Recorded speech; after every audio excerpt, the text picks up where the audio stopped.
Hello, fellow teachers, bilingual educators from all over the world. Welcome to this video number 13, practice number 13 from our series on the TKT test, in which we're actually solving the tasks and the questions from the task. This is the last video, believe it or not, of our series, of this series, of course, not the last video in the channel, but because we are tackling now the last task of this test that you can see here on the screen, in which you can download by going to the comment section. There's a link there below. And while you're there, please don't forget to subscribe, don't forget to like this video, just to give us a boost, give us some more audience, bring some more people to the channel, and also expose those videos to them in case they may be of help to other people.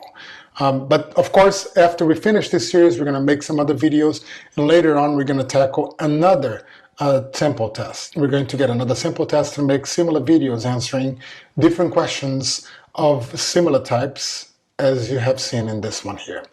But let's go straight to task number 13. So for questions 76 to 80, match the language problems a teacher can face when writing a CLIL test with the possible support strategies listed A through F. So we know that this is a question about assessment, and in this case the teacher is writing a test and the teacher is preparing for language problems that students can encounter and that the teacher can face when giving the test. So what are some strategies that can help support students get some support when doing the test? So there is one extra option from the letters A through F that we're not going to be using, and that's what it says here. Let's look at the language problems and then we look at the support strategies. Number 76, learners may not understand the general structure of a population report. 77, learners may not understand keywords in the report about the electricity experiments. 78, learners may not understand what they need to do in answering the maths problems. Number 79, learners may not have enough English to write full sentences for the economics questions. Number 80, learners often take longer to process both content and target language when reading several long history texts. So which of the support strategies may help the teacher in overcoming these problems that learners may show?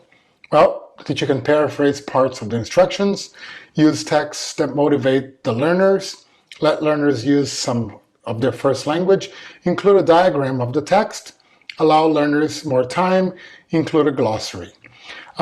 So before we tackle the question, let's look more broadly to see what really we need to know here to answer this question. Well, we know that this fourth section of the TKT CLIL test, from which the task at hand has been taken, is titled Assessment. So this is about assessment. It's clear just by reading the question. And this is the second task because the first one was in the previous video. That's why it has 5 questions, which is half of the amount listed here under task types and format. And the last question that we tackled was about the focus and the types of assessment.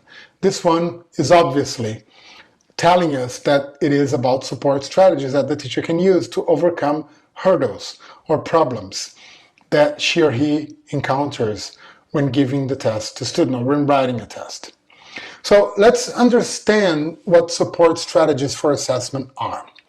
So for example, in this table we have reason for difficulty before or during assessment and the support strategy.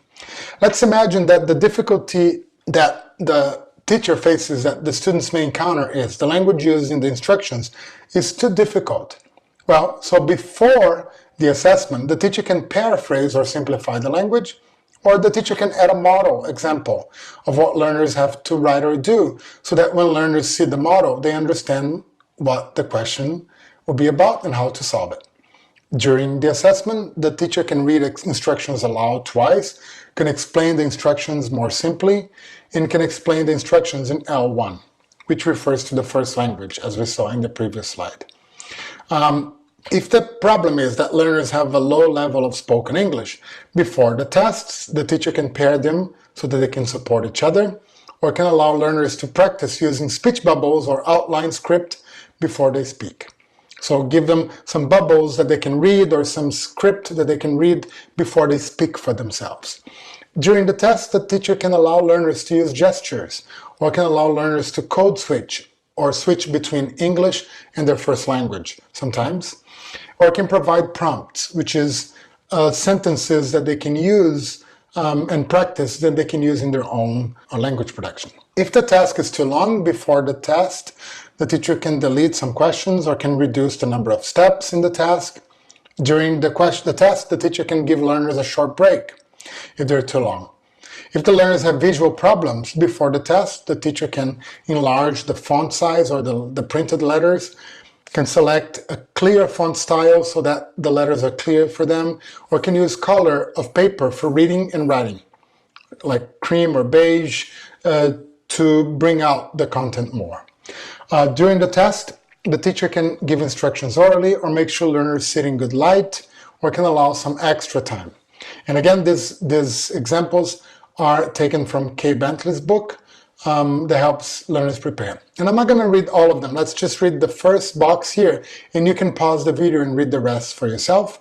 If the problem is that the language used in the texts or problems is too difficult, before the test, the teacher can, if possible, use synonyms, use simple rather than complex sentences, add visuals or diagrams, present information using bullet points. During the test, can paraphrase orally, allow use of a glossary or bilingual dictionary.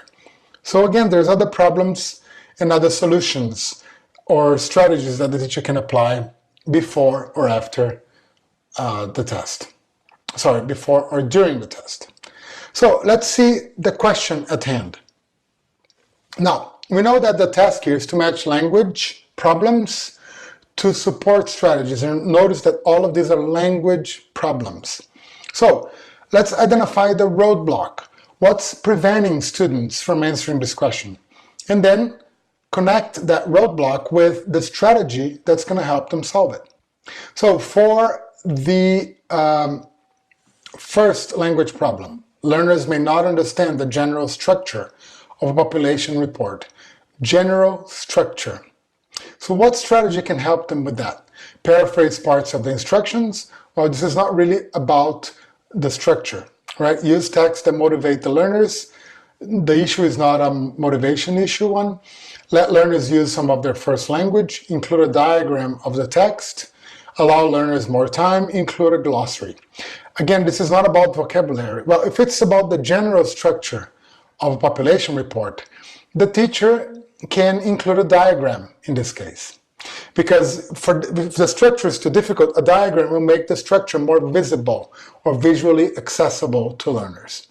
So do you see? So the problem is the general structure is difficult. So add an element that will make the general structure easier.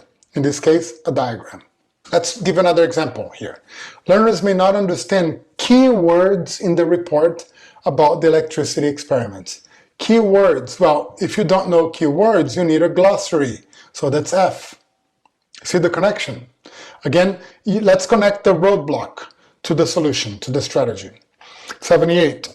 Learners may not understand what they need to do in answering the math problems. If they don't understand what to do, the instructions, the teacher can focus on instructions, paraphrase parts of the instructions, which is the only support strategy that focuses on the instructions there. Got it? So making the connection between the roadblock and the strategy.